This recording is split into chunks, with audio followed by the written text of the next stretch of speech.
तो प्यारे बच्चों, आज की इस वीडियो में हम एक बहुत ही प्यारे और बहुत ही इंपॉर्टेंट न्यूमेरिकल को सोल्व करने जा रहे हैं। तो ये न्यूमेरिकल हमें कुछ इस तरीके से दे रखा है। हमें दिया है 6000 एंगस्ट्रॉम तरंग दैर्घ्य का एक वर्णीय प्रकाश वायु से कांच अपवर्तनांक 1.5 की सतह पर आपतित होता है। इसके नंबर फर्स्ट परावर्तित प्रकाश तथा नंबर सेकंड अपवर्तित प्रकाश में प्रति एक की तरंग दैर्घ्य आवर्ती एवं चाल ज्ञात कीजिए। तो प्यारे बच्चों, ये बहुत ही आसान न्यूमेरिकल है, आपको बिल्कुल भी घबराने की टेंशन लेने की जरूरत नहीं है। मैंने यहां पर टाइम को बचाने के लिए और डीपली समझाने के लिए इस न्यूमेरिकल को बहुत ही सरल तरीके से सोल्व कर दिया है। बस आपको समझना है और अपनी कॉपी में नोट कर लेना है। तो चलिए फिर कॉपी और पेन निकाल लीजिए और सोल्व करते हैं। तो चलिए प्यारे बच्चों, अब हम इसका करते हैं सॉल्यूशन। बहुत ध्यान से समझिएगा। देखिए, हमें तरंग दैर्घ्य दे रखा है 6000 एंगस्ट्रॉम। 6000 एंगस्ट्रॉम तो हम इसको मीटर में कैसे कन्वर्ट करेंगे, बहुत ध्यान से समझो। देखिए 6 को हमने यहां लिखा, ये 3 जीरो है, 10⁻³ लिख देंगे। प्यारे बच्चों, एक एंगस्ट्रॉम जो होता है वो 10⁻⁻10 मीटर के बराबर होता है। तो हम क्या करेंगे, इस एंगस्ट्रॉम की जगह 10⁻⁻10 लिख देंगे। अब ये आ जाएगा मीटर में, सही है। ये पावर है 3 प्लस में, ये पावर है 10 माइनस में, तो घटकर बचेगा आपका 10⁻⁻7 और 6 तो साथ में चल रहा है। तो इस प्रकार आपका वेव लेंथ हुआ 6 × 10⁻⁻7 मीटर। तो प्यारे बच्चों, हम आवृत्ति बोले तो फ्रीक्वेंसी जिसे हम प्रदर्शित करते हैं म्यू से, इसको कैलकुलेट कर लेते हैं पहले। देखिए, हम जानते हैं चाहे परावर्तन हो या अपवर्तन हो, आवृत्ति चेंज नहीं होती है, आवृत्ति फ्रीक्वेंसी समान रहती है। तो फॉर्मूला लिखेंगे आप ब्लैक पेन से, म्यू = c/λ। सही है। c क्या है, प्रकाश की चाल है।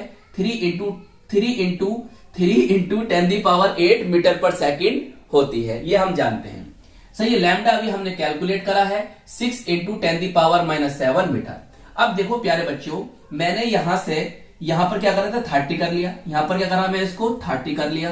तो यहां पर क्या होगा, एक पावर कम हो जाएगी, अभी हो जाएगा 7।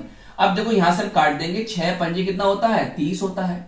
6 पंजे 30 होता है। ये माइनस के 7 है, ऊपर प्लस के 7 है, ऊपर जाएंगे 7 कितने हो जाएंगे, 14 हो जाएंगे। और यहां पर कितना बचा, 5। तो 5 × 10⁻14 आपका आंसर आ गया। अब देखो मीटर से मीटर कटा तो बचा क्या, पर सेकंड, प्रति सेकंड या सेकंड इनवर्स, सेकंड की पावर -1, जैसा बोलना चाहो। सही है। तो सेकंड इनवर्स को प्यारे बच्चों हम हर्ट्ज भी कह सकते हैं। तो इस प्रकार यहां से ये आवृत्ति फ्रीक्वेंसी आपकी आ जाती है म्यू = 5 × 10⁻14 हर्ट्ज। सही है। चलिए अब देखिए, नंबर 1 आप लिखेंगे और ब्लैक पेन से लिखेंगे परावर्तित किरण के लिए। प्यारे बच्चों, परावर्तित किरण के लिए हमने आपको बताया कि परावर्तन के बाद आवृत्ति, चाल, तरंग दैर्घ्य समान रहते हैं। सही है। ये परावर्तन के लिए थोड़ा सा रफली समझ लेते हैं। देखिए, इसे मैं रफ कर दूं। सही। अब ध्यान समझो। देखिए, मान लीजिए हमने कांच की कोई सतह मान ली है, पृष्ठ है। अब यहां पर प्रकाश जो हो रहा है आपतित हो रहा है। सही। और यहां से क्या हो रहा है, इसमें परावर्तित हो रहा है। सही, परावर्तित ये हो गया, ये अभिलंब दिखाते। तो हम क्या जानते हैं सर, हम ये जानते हैं कि परावर्तन में प्रकाश जिस माध्यम से आता है लौट कर उसी माध्यम में चला जाता है। जिस माध्यम से आया लौट कर क्या हुआ प्यारे बच्चों, उसी माध्यम में क्या होता है, वो चला जाता है। तो यहां पर आवृत्ति, चाल और तरंग दैर्घ्य क्या रहती है, समान रहती है। तो हमें अब आपको ये लिख देना ABC करके। हमें तीन बातें बतानी है ना, हमें चाल बतानी है, हमें तरंग दैर्घ्य बताना और आवृत्ति बतानी है। सही है। मैंने इसको V1 लिख लिया, इसको λ1 लिख लिया, इसे μ1 लिख लिया। सही है।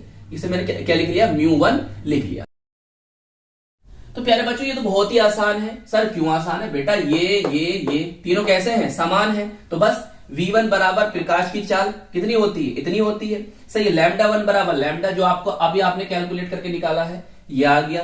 सही। चाहे एंगस्ट्रॉम में लिखो चाहे मीटर में लिखो। सही। आप नीचे लिखना, जगह कम थी इसलिए मैंने कर दिया यहां पर। सही। आवृत्ति μ1, हमने इसे μ1 माना ना, इसे किसके बराबर होगी, इसी के बराबर होगी। कितनी है सर, इतनी है। बस सोल्व।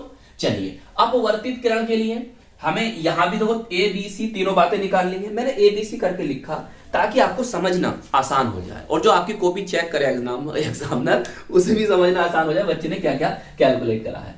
तो यहाँ पर देखो मैंने यहाँ पर v1 माना तो यहाँ मैंने इसे v2 कर दिया, यहाँ मैंने λ1 माना तो इसे λ2 कर दिया, और यहाँ मैंने μ1 माना तो μ2 कर दिया। इस तरह से मैंने मान लिया ताकि आपको पता चले कि ये परावर्तित किरण के लिए है और ये अपवर्तित किरण के लिए है। सिर्फ मानना यही होता है ताकि आपको पहचान हो जाए कौन सी बात किसके लिए आपने निकाली है। तो यहां पर देखो, यहां पर थोड़ा रफली समझ लेते हैं, इसे रफ कर देते हैं, थोड़ा सा समझ ले डायग्राम से। देखिए प्यारे बच्चों, ये कांच का पृष्ठ है। अब यहां पर प्रकाश किरण जो होती है आती है, ये आपतित किरण है। यहां पर हम अभिलंब दिखा देते हैं।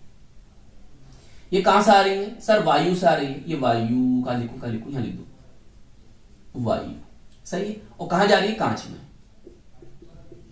तो वायु क्या है सर? सरल, वो विरल माध्यम है, विरल माध्यम है। और कांच क्या है?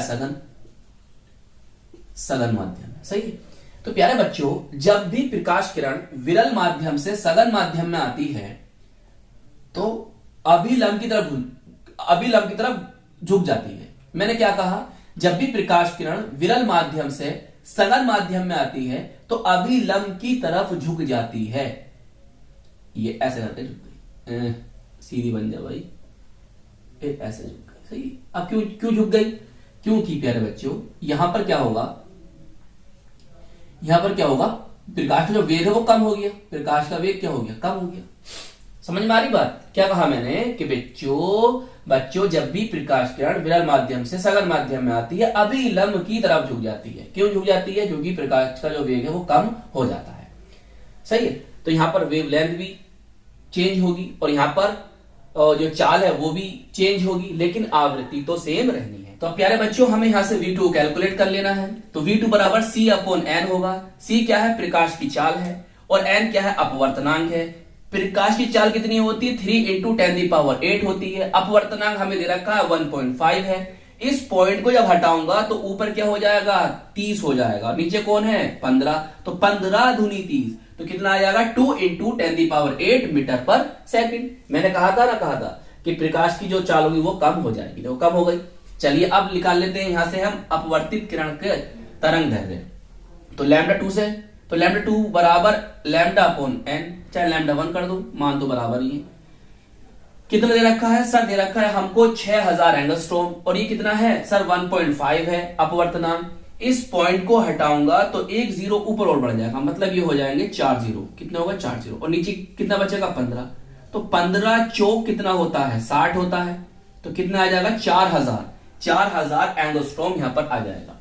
अच्छा, इसे मीटर में, इसका आंसर मीटर में कितना आएगा आप मुझे कमेंट में बताना।